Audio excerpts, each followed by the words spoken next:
შიმშილობის მესამე დღე არის დღეს პარლამენტის წინ და მოშიმშილეები ისევ მოითხოვენ, რომ ქვეყანაში ჩატარდეს ახალი სამართლიანი არჩევნები და გათავისუფლდნენ პოლიტიკური პატიმრები. ნაწილი მათგანი თავს მხნედ და ჯანმრთელად გრძნობს, თუმცა მოშიმშილეთა ნაწილის ჯანმრთელობის მდგომარეობა შეიძლება ითქვას, რომ შედარებით უფრო დამძიმებული არის, ვინაიდან დღეს შიმშილობის მესამე დღე არის და ამიტომაც მოშიმშილეები მიმართავენ ჯანდაცვის სამინისტროს, რათა გამოყოს ერთი სასწრაფო სამედიცინო დახმარების მანქანა, რომელიც გამუდმებით იქნება პარლამენტის წინ, ვინაიდან მოშიმშილეებს რა წუთში შეიძლება დასჭირდეთ გადაუდებელი სამედიცინო დახმარება, ეს არავინ იცის. გარდა ამისა, მოშიმშილეებმა დღეს ევროკავშირს, ამერიკის შეერთებულ შტატებს და დიდ ბრიტანეთს მიმართეს იმასთან დაკავშირებით, რომ აუცილებელია მათი რეაგირება და ქართული ოცნების წარმომადგენლების პერსონალური დასაქცია.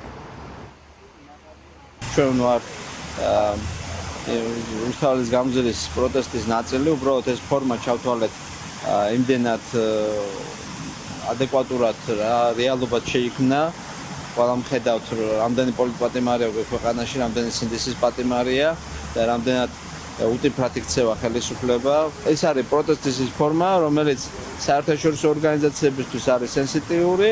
ისინი დღეს დიდი ლუპით უყურებენ საქართველოს ქართველი ხალხის ბრძოლას და ჩვენ გვინდა დავაჩქაროთ მათი უშუალო მონაწილეობა სახელმწიფო ზეწოლაზე, ალბათ უნდა წავიდეთ სწორედ პროტესტის რადიკალურ ფორმებზე. ეს არის ხალხის ქვეყანა და არა ერთი ადამიანის, ბიძინა ივანიშვილის და მიტაცებული რო აქვს ხელისუფლება იმ ხალხის, ხო ყველას, დიდ ბრიტანეთს, ევროკავშირს, ამერიკის შეერთებულ შტატებს დაგვეხმარონ იმაში, რომ დაასანქცირო ხელისუფლება და მალე მიიღონ ეს სანქციები. საერთაშორისო კონვენციით ასე ხდება, როდესაც შიმშილობას იწყებს ადამიანი, ის ყველანაირად დაცულია და ჯანდაცვის სამინისტრო ვალდებულია გამოყოს სასწრაფო და ექიმების მეთვალყურეობის ქვეშ იყოს მოშიმშილეები.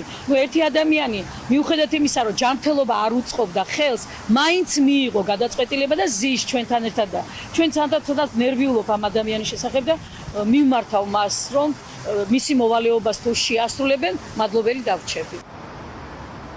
ბუნებრივია, რაც უფრო მეტი დღე გავა შიმშილობის, მით უფრო დასაკვირვებელი და საფრთხილო იქნება მოშიმშილეების ჯანმრთელობის მდგომარეობა, ამიტომაც ამ მიმართვის შემდეგ, რომელიც დღეს გააკეთდა მოშიმშილეთა მხრიდან, საინტერესო არის ჯანდაცვის სამინისტრო როდის მოიყვანს ადგილზე სასწრაფო სამედიცინო დახმარების მანქანას, ვინაიდან თავად მოშიმშილეები აცხადებენ, რომ ეს მათთვის ძალიან მნიშვნელოვანია.